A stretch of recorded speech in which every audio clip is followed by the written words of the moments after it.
Thank you. It's a pleasure to be here. I do have to share one point of bitterness that I had while I was on campus at Brown from the years of 1987 to 1990, and that is that in each yearbook, due, I believe, to early onset hair loss, I was featured photographically as a member of each class as I went through. As a freshman, I was considered a senior, but now I execute a simple cover-up. The Motley Fool is an organization that aspires to teach the world about a subject that gets really no coverage at high school or at universities. And what we've been engaged in for the last 20 years is mostly teaching and learning together with our community. We have about 7 million people that come into our service each month, and we have about 270 employees in our organization. And so it's very difficult to think how to organize such huge masses of people and really help them accelerate their learning on a subject that in many cases scares them, that's obscure to them. And that has helped frame my thinking about creating learning environments in the 21st century, and I wanted to share just 3 of my ideas for how to enhance learning. Using technology, but it's not all about technology. It's often just what we're learning about how we learn and putting people in position to excel as a learner. Now, I dedicate my talk today to the former head of the history department at Brown University, Professor Tom Gleason. And Dr. Gleason wrote an outstanding essay in the Brown Quarterly years ago, you may have seen it, about the onset of Parkinson's disease and how it affected his view of what learning is all about. And some of the principles I share today were very much affected by that essay and are very much alive in our organization today. So the first thing I would push any great liberal arts education, any great liberal arts university, and really the Motley Fool, if you think about it, is we're kind of like the poster child of liberal arts education. I mean, who would have thought to combine finance, technology, Shakespeare, and humor into one place? Going out into the world of finance and calling yourself a fool is a little bit like, well, if you were to head to a surgical center and you heard that it was called Butterfingers.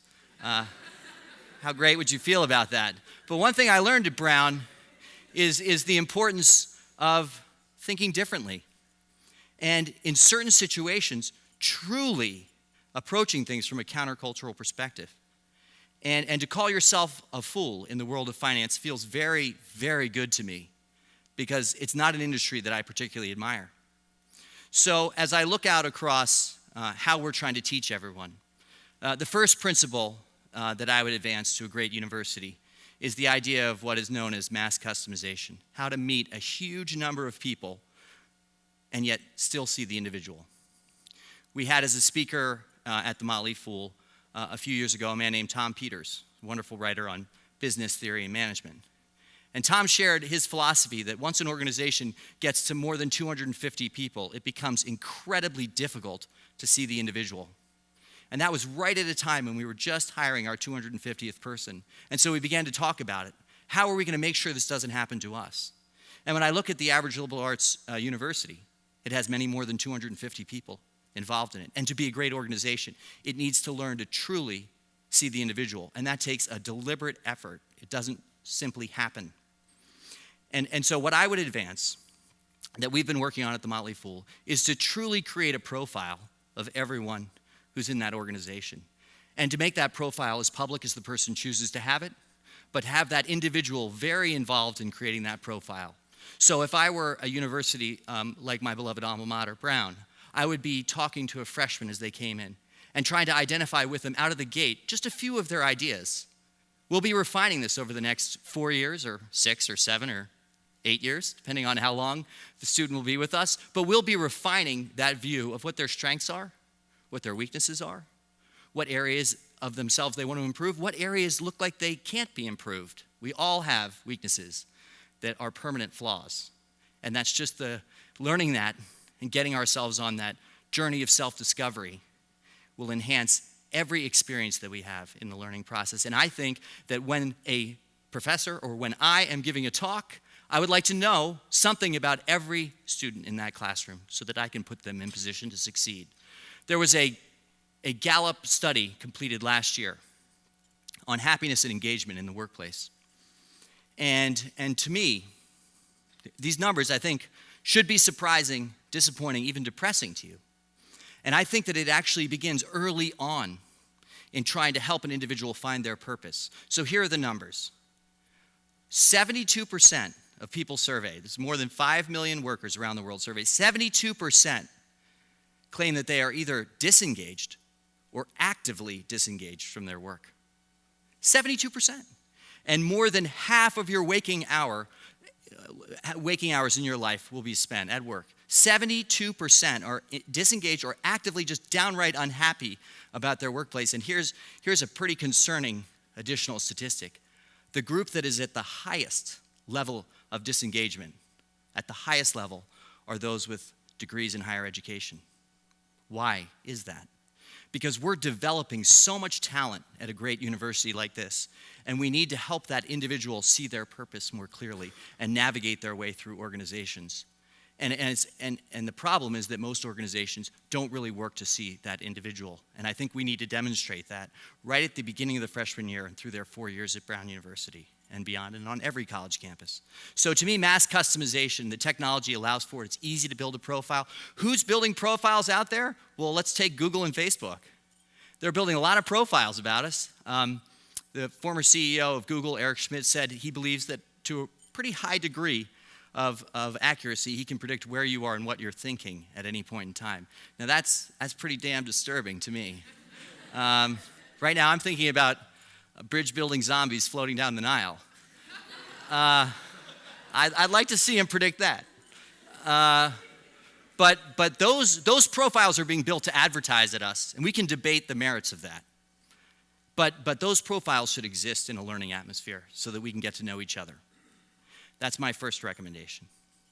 My second call to action for a great university is to put the student in a position to teach. So much evidence now showing that when we own the material that we're learning and when we're put in a position where we have to teach it and articulate that knowledge, we learn it at an accelerated rate. And if I could wave my magic wand and create a revolution on Brown campus right now among students for this year, I would begin to push. I would require for graduation from this and other universities that you are a leader in at least one group independent study project, that you are a creator of one student-initiated course. And of course, professors are involved in that course and helping you to navigate it. They're kind of the armchair quarterback of that creation. But once you actually are put in a position where you have to teach others, that's a multiplier on learning. When instead you're passively sitting in an audience, you learn what I believe you learn at a fractional level of learning. And of course, we put ourselves in so many environments now where you're passive and I'm active. You're sitting and I'm standing. I don't know if you saw the New York Times article today that shows that 50 to 70% of our adult life is spent seated. 50 to 70%. It's difficult to learn actively when you're seated. It's also unhealthy. The article in the Times went on to say that those of us who are seated for more than 6 hours a day have 2 times greater likelihood of diabetes, 2.5 times greater likelihood of cardiovascular disease, and will shave 5 years off the end of our lives. We don't want to put 18 to 22-year-olds in seats throughout the day. We want to get them up out of their seats, actively learning. We want to put them in a position to teach, to own the material they're learning, and to reach out externally outside of the university, to have external mentors, and to be forced, if you're in a Shakespearean class with 6 plays, you should be forced to be getting in touch with Shakespearean actors, directors, and scholars outside of the university. So that active learning is a multiplier. It accelerates and deepens the knowledge that you gain from any experience that you're in. My third and final point. I believe in rapid curriculum evolution. RCE is a term I just created. I'm effectively trademarking it right now, and I would be willing to license it to anyone at any time for nothing. The world is changing. As we know, it's changing more rapidly than ever before, and our curriculums need to evolve. If we're going to push our students to be discoverers, to embrace ambiguity, to use their liberal arts education to connect many different disciplines and many different people with many different people from different walks of lives, of life, we need to adapt our curriculum more rapidly as well. When I was at Brown, an English major, focused in creative writing, the canon was a little bit tedious. I don't know about you, but I did not want to read Beowulf a fourth time.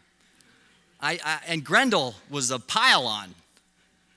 And I remember when I read Sandra Cisneros' book, The House on Mango Street, and the effect that it had on me, and the world that it opened up for me when I had been forced into a pretty traditional Western canon up until that point. So our curriculum is always evolving. And I believe I'm going to advocate for something that may seem self-serving, but actually it could undermine everything we do at the Motley Fool. I believe that every university should require a basic finance course for graduation. Capital moves through our lives in so many ways. Throughout history, so many great lessons to be learned. And today, 60% of all households where the primary breadwinner is retiring, 60% will rely primarily on Social Security, which is $1,200 a month. So we're setting ourselves up for disaster by not educating, giving the basic tools to understand the decisions that people are making in their lives, and also to understand the organizations that they might work for or choose not to work for. So to demonstrate how far we are from financial literacy, I wanted to tell one closing story. I'll just give you our basic Motley Fool three-step approach that if every graduating senior from every university in the country just knew these three things that could be taught in a single class period. It could have been taught in 7th grade. You pay down your credit cards at the end of every month, save 10% of your salary, and buy low-cost index funds.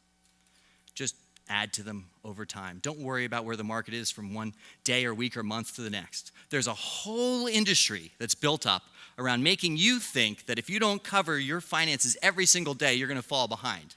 CNBC is telling us where the market's going today and why and what the new economic announcement was, and your broker's trying to push you to make changes because that broker gets paid based on every new transaction that you make. But really what you should be doing is just setting up a long runway of savings and simple investing into index funds. And this leads me to the closing story, and that is that our favorite day of the year at the Motley Fool, naturally, as it should be, is April 1st. There are no other organizations that fight to make April 1st their holiday. But we do every year. And every year what we do is we essentially close down our site and we attempt to amuse our audience by pranking them and doing so in a way that hopefully will educate them. And years ago, we shut down our website and we admitted to a terrible mistake. We wrote our letter of apology, which simply began, today we come with hat in hand to apologize to you. For the last 5 to 7 years, we've been telling you that the average mutual fund is not a good investment. There are more mutual funds than there are stocks today. The reason that that's true is because the mutual fund industry makes so much money on creating new funds and misleading people into buying them. But most funds are overpriced and underperform the market's average. They're getting a C grade in providing an excellent solution to individuals, or so we thought. We've come to you and told you that these thousands of mutual funds, just ignore them and buy the simple solution fund that buys all public companies in the US and just gets you the average rate of return basically for free. We told you this solution just gets you average, but it costs less, and these guys won't even get you average over here. Unfortunately, today we're here to confess that we've made a terrible calculative error. We've told you that 92% of all mutual funds lose to the market.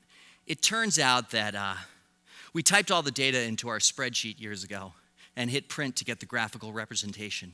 And unfortunately, looking at it a little more closely now, it turns out that the graph was printed upside down. We've been telling you 92% of all funds lose to the average. It turns out the exact opposite is true.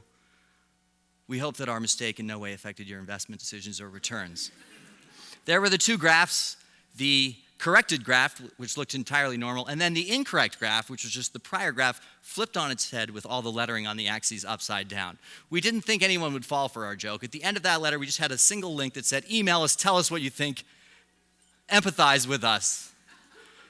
We received more than 2,000 emails over the next 24 hours, many from financial advisors letting us know they knew we were wrong all along, which is pretty shocking in its own way. We received 5 separate letters from law firms letting us know they were already organizing class action suits against the Motley Fool. And the best letter of all came from a Motley Fool member in the state of North Carolina. And he said, I'm not going to tell you all anything except go down to your newspaper shop and pick up a copy of the Raleigh-Durham News and Observer. Now, we put our joke up at midnight, and we were told at 8 a.m. to go get a copy of the daily paper. So we jogged down, opened it up, flipped through, and shockingly, there on the front page of the business section was a headline, top right, Motley Fool apologizes. And the subtext was 92% of mutual funds, italicized, beat the market's average. So the ignorance and illiteracy extends everywhere throughout the business world about what's actually useful and effective for an individual. But you can teach that very quickly and simply in just a few class periods that can actually help an 18-year-old, 22-year-old to make smart, simple decisions for the rest of their lives. Now, we received a letter that day from the head of the business section of the Raleigh-Durham News and Observer. He wrote, I started in this job 4 months ago. I wanted to let you guys know one of the first things I said was, let's get a copy of that Motley Fool newspaper contract because I really want to get their syndicated newspaper column here in our paper. And I wanted to let you know that after the stunt that you guys pulled today, I plan to be here for the next 30 years. Why don't you apply to have your column in our paper when I retire 30 years from now? And so I made a commitment on that day. The commitment I made was to tell the story about the Raleigh-Durham News and Observer's mistake in every speech I give for the next 30 years. I close with my calls to action. What Professor Tom Gleason learned with the onset of Parkinson's disease is that he had to teach in a new way. He couldn't just lecture. He had to really get to know a few students well and work with them. He couldn't be active as he wanted to be physically. And so he began to work exclusively with students who were working on independent projects in different places around the world. I think that what Professor Gleason taught me in a single essay and ideas that we use in the Motley Fool internally at our company and spread out across our community is get to know every individual you're working with, put them in a position to be an active learner and a teacher and to learn by doing, and help them to evolve their interests, to evolve the curriculum of their life, and to use the tools that they've learned in the liberal arts education for the decades to come. So thank you very much. Thank you for suffering fools gladly. Fool on.